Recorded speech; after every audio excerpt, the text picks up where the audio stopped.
For National Heart Month, here are a few handy tips to keep your heart healthy. Eat well. Reduce saturated fat and add more vegetables to your plate. Reduce alcohol, 14 units or less at the recommended limit, with 2 to 3 days alcohol-free a week. Reduce salt, this can help lower blood pressure. Move more, sit less. Ask a family member or friend to join you on a walk. Quit smoking.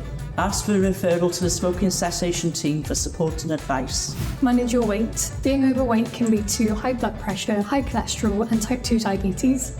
Manage stress. Feeling stressed can lead you to make choices that aren't good for your health. Aim for 7 to 8 hours of sleep a night. This is the optimum amount of sleep linked to a healthy heart. More information and support is available from these organisations.